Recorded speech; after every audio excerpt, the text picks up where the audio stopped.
God is a frequency. It's our job to tune in. God is not a man. You hear people say reference God as him, he.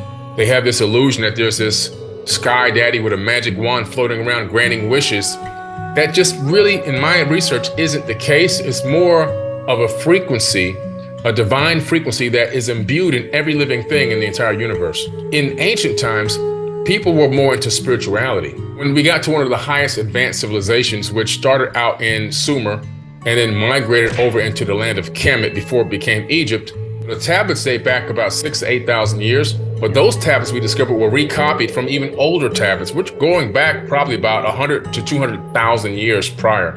We're talking about a deep, deep, deep antiquity of super ancient culture. Even in the Emerald Tablets, when they relocated home base to the land of Kemet, in the Emerald Tablets, they're 36,000-year-old texts. They rebuild the land of Kem out of the mud, because there was a great flood. So we're talking about ancient knowledge.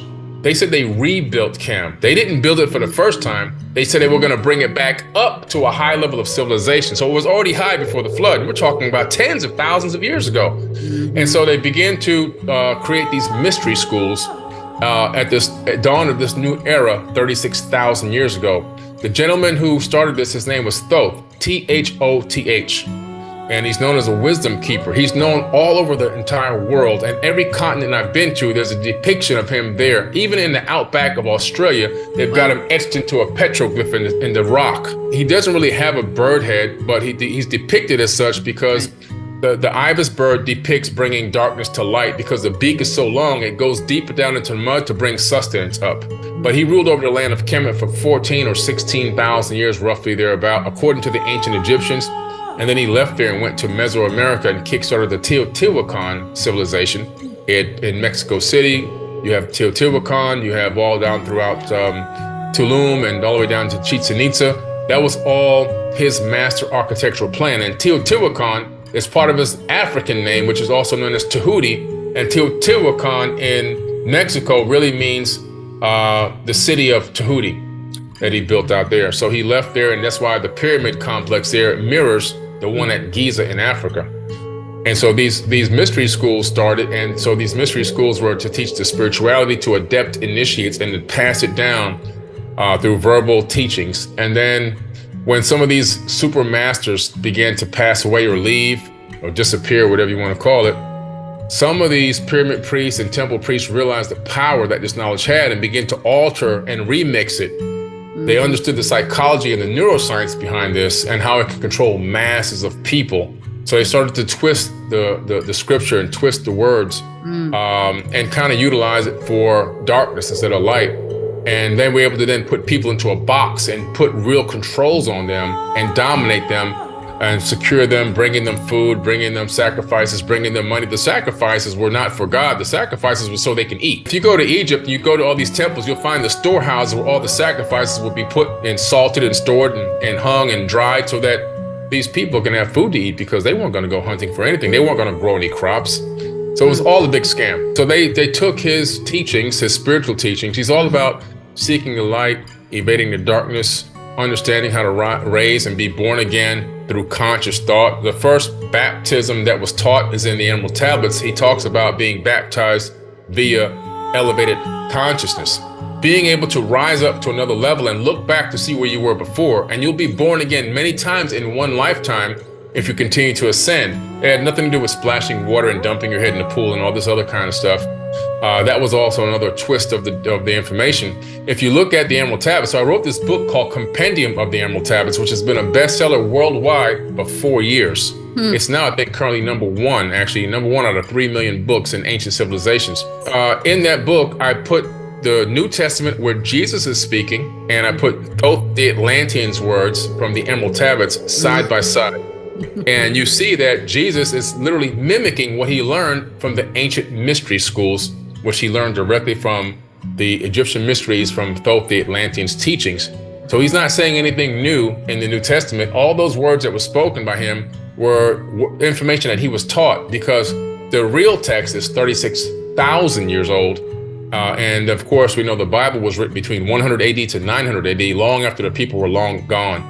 It's just a mimicking of ancient texts, and people began to take spiritual concepts, and a lot of different religions cropped out of his spiritual writings that he wrote in those Emerald Tablets. The story kept getting rewritten. The story did happen originally thousands of years before Jesus was even born. And then the story kept getting copied over and over and over. The true story of Jesus has really never truthfully fully been read. The Sinai Bible is probably closest to the truth, because the Sinai Bible was written before the King James Bible and some of the other canonized books. And there's about 14,000 differences between the two. And one of the biggest discrepancies is Jesus was never crucified. Matter of fact, Harvard has a copy of the book of Jesus' wife in its seminary library. So most likely he got married, had kids, and the Merovingian bloodline most likely is still walking the planet till this very, very day. And so I think that those stories of the ancient, the ancient cultures having that same story over and over again was just it being copied again from culture to culture and being reread, and the names being slightly changed, but it happened originally thousands of years prior with Horus. I believe that Jesus, his real name is Yeshua. First of all, he was a real person that did exist. I've been to the house where he grew up in Egypt, because if you remember in the Bible, Jesus disappears from the Bible at the age of 12. Disappears. You don't see him again until he's 32. He's gone. Where does he go? The Gospel of the Holy 12, which was left out of the Bible, has the answer. He goes to Egypt. I've been there. If you go to Coptic Cairo, you can go to the house where Jesus and his mother lived in there in that area, and they turned it into like a crypt now. So you can go there, you can see where the bed he slept in and everything is still there. And he was learning the Egyptian mysteries.